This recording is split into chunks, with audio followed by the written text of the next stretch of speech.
Hello!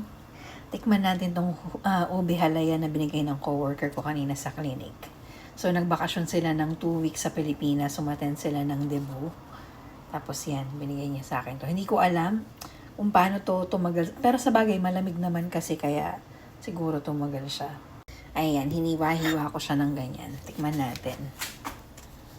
Tingnan nga natin kung masarap. Kung masarap sa gawa ng mga Kapampangan. Pero galing sila ng hindi ko alam kung anong probinsya nila, parang Cavite yata. Makunat-kunat.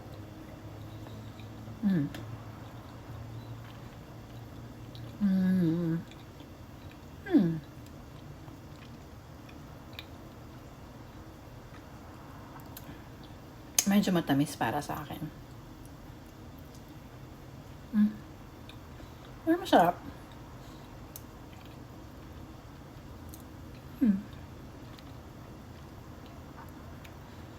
Masarap dito yung yung may margarine. Yun ang naalala ko pagka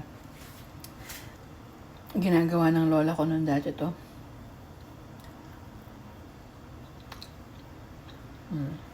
Mga ilang oras mo din nung ginaganon-ganon to sa kawali. Naalala ko yan pagka fiesta sa amin. Ube halaya from the Philippines.